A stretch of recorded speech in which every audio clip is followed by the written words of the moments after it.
ಸ್ವಾಭಿಮಾನಿ ನ್ಯೂಸ್ಗೆ ಸ್ವಾಗತ. ಇಂದಿನ ಪ್ರಮುಖ ಸುದ್ದಿಗಳು. ನಾವೆಲ್ಲ ಪ್ರಜಾಪ್ರಭುತ್ವದ ಆಡಳಿತ ವ್ಯವಸ್ಥೆಯಲ್ಲಿ ಇಂದು ನಿರಾತಂಕವಾಗಿ ಬದುಕುತ್ತಿದ್ದೇವೆ. ಈ ಪ್ರಜಾಪ್ರಭುತ್ವದ ಆಡಳಿತ ಸಾಕಾರಗೊಳ್ಳಲು ಜಗತ್ತಿಗೆ ಮಾದರಿಯಾದ ಭಾರತದ ಸಂವಿಧಾನವೇ ಕಾರಣ. ಭಾರತದ ಎಲ್ಲ ವರ್ಗದ ಜನರು ನಿರ್ಭೀತಿಯಿಂದ ಬದುಕಲು ತಮ್ಮ ಬದುಕನ್ನೇ ತ್ಯಾಗ ಮಾಡಿ ಸಂವಿಧಾನದ ಮೂಲಕ ಕಾನೂನು ರೂಪಿಸಿದ ಭಾರತ ರತ್ನ ಸಂವಿಧಾನ ಶಿಲ್ಪಿ ಡಾಕ್ಟರ್ BR ಅಂಬೇಡ್ಕರ್ ಅವರು ಎಂದೆಂದಿಗೂ ಸ್ಮರಣೀಯರು.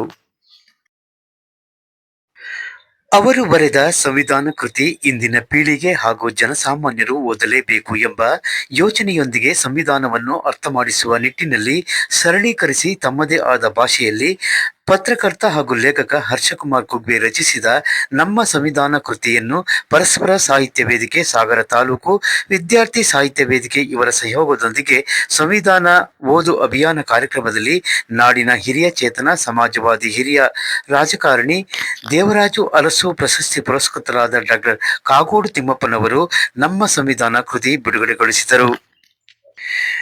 ಸಾಹಿತಿ ಹಾಗೂ ಲೇಖಕ ಸರ್ಫರಾಜ್ ಚಂದ್ರಗುತ್ತಿ ಪ್ರಾಸ್ತಾವಿಕ ಮಾತನಾಡಿದರು. ಪತ್ರಕರ್ತ ಎಂ ರಾಘವೇಂದ್ರ ನಮ್ಮ ಸಂವಿಧಾನ ಕೃತಿಯ ವ್ಯಾಖ್ಯಾನ ಮಾಡಿದರು.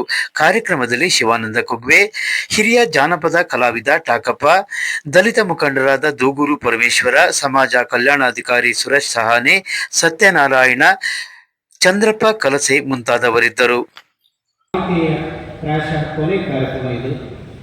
ಹೊಸ ಓದಿನಿಂದ ಶುರುವಾದ ಈ ಮಾಲಿಕೆ ಇವತ್ತು ಸಂವಿಧಾನ ಓದು ಅನ್ನುವ ಕೃತಿಯ ಮೂಲಕ ಇದು ದೇಶ ಅಂತಂದರೆ ಮನುಷ್ಯರು. ಇಂಡಿಯಾದಲ್ಲಿ ಒಂದು ಬಗೆಯ, ಒಂದು ಜಾತಿಯ, ಒಂದು ಭಾಷೆಯ ಜನಾಂಗ ಇದೆ. ಇಸ್ರೇಲಿಯ ಅಮೀರ್ ಮೋಹನ್ ಅಂತ ಒಬ್ಬ ಕವಿ ಹೇಳ್ತಾರೆ, ಇಂಡಿಯಾದಷ್ಟು ಶ್ರೀಮಂತ ದೇಶ ಏನಿದೆ, ಎಷ್ಟೊಂದು ಜಾತಿ, ಎಷ್ಟೊಂದು ಭಾಷೆ, ಎಷ್ಟೊಂದು ಬಣ್ಣ, ಎಷ್ಟೊಂದು ಧರ್ಮಗಳು ಈ ದೇಶದಲ್ಲಿದ್ದಾರೆ. ಈ ಎಲ್ಲ ವಿಭಿನ್ನತೆಗಳನ್ನು ಮೀರಿ ಐಕ್ಯತೆಯನ್ನು ಸಾಧಿಸಿದೆಯಲ್ಲ, ಈ ದೇಶಕ್ಕೆ ನಾನು ಶರಣು ಅಂತ ಹೇಳ್ತಾರೆ ಅಮೀರ್ ಓರ್. ಇಂಡಿಯಾದ ಈ ಐಕ್ಯತೆಗೆ ಕಾರಣ ನಾವು ಮರಿಬಾರದು ಈ ದೇಶದ ಸಂವಿಧಾನ. ನಮ್ಮನ್ನ ಬೇರ್ಪಡಿಸೋದಕ್ಕೆ ಬೇಕಾದಷ್ಟು ಗ್ರಂಥಗಳಿದ್ದಾರೆ.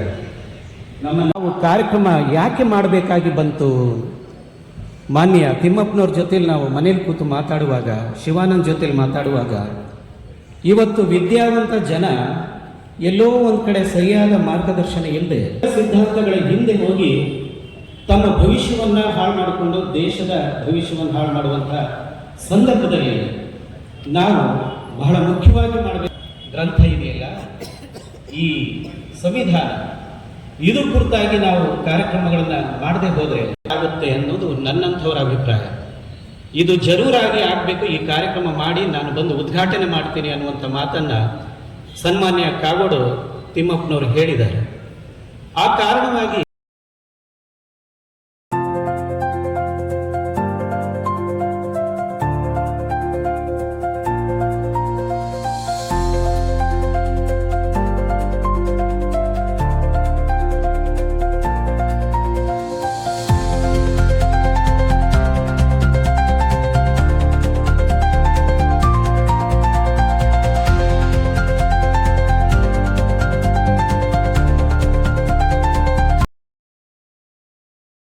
ಕೆಲಸ ಮಾಡಿದ್ದೀನಿ.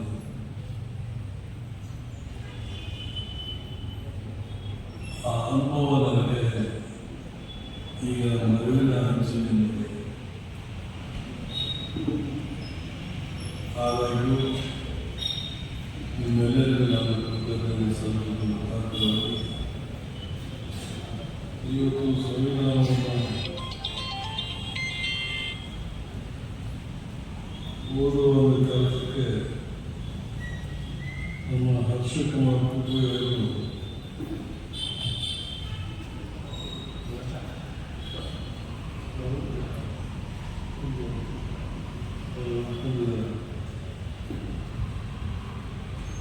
ನನಗೆ ಸಂತೋಷ ಏನಂತಂದರೆ ನಿಮ್ಮ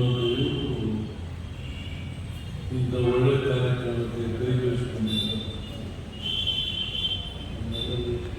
ತುಂಬ ಚೆನ್ನಾಗಿ ತಮ್ಮ ಕೃತಿಯಲ್ಲಿ ಗುರುತಿಸಿದ್ದಾರೆ.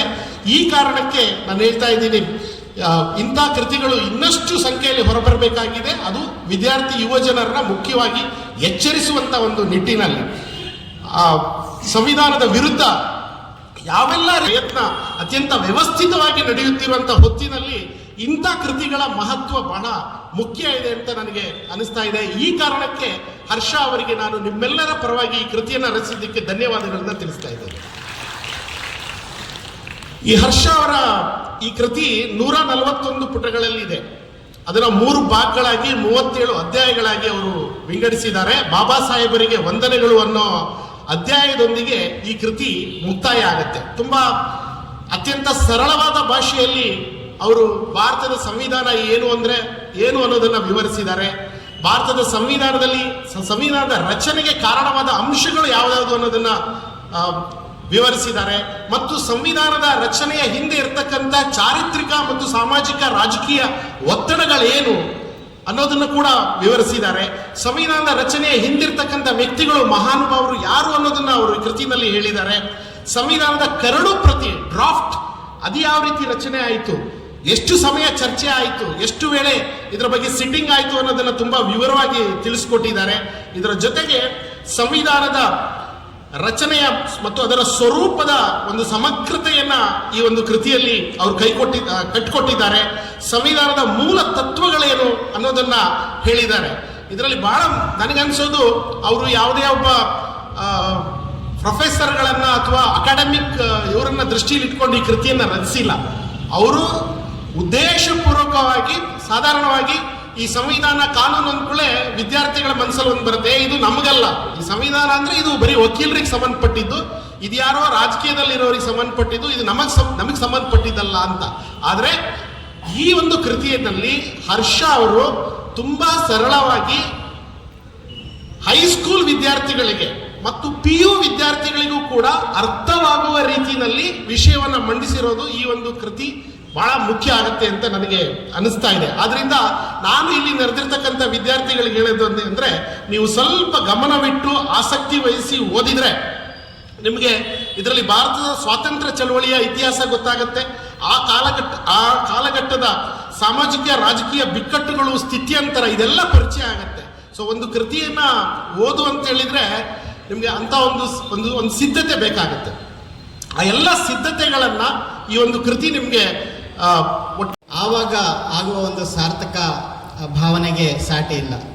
ಹಾಗಾಗಿ ಆ ರೀತಿಯ ಒಂದು ಭಾವನೆ ಇವತ್ತು ನನಗೆ ಆಗ್ತಾ ಇದೆ. ಅದರಲ್ಲೂ ಕೂಡ ನಾವು ನಮ್ಮ ಯುವ ಅಥವಾ ನಮ್ಮ ಒಂದು ಎಳೆಯ ದಿನಗಳಿಂದ ಕೂಡ ನಾವೊಂದು ಆದರ್ಶವಾಗಿ ಮತ್ತು ಮೇಲೆ ನೋಡ್ತಾ ಬರ್ತಾ ಇರ್ತಕ್ಕಂತಹ ತುಂಬ ಹಿರಿಯರಾದಂತಹ ಕಾಗೋಡು ತಿಮ್ಮಪ್ಪ ಅವರು ಇಲ್ಲಿಗೆ ಬಂದಿರತಕ್ಕಂಥದ್ದು, ಈ ಕಾರ್ಯಕ್ರಮಕ್ಕೆ ಸಾಕ್ಷಿಯಾಗಿರ್ತಕ್ಕಂಥದ್ದು ನಿಜಕ್ಕೂ ನನಗೆ ಬಹಳ ಹೆಮ್ಮೆ ಅನ್ನಿಸ್ತಾ ಇದೆ. ಯಾಕೆ ಅಂತೇಳಿದ್ರೆ, ಈಗ ರಾಘಣ್ಣ ಹೇಳಿದರು, ಹಲವಾರು ಗಣ್ಯರು ಅಂದರೆ ನಾವು ಅವರಾಗಬೇಕು ಇವರಾಗಬೇಕು ಅಂಥೇಳಿ.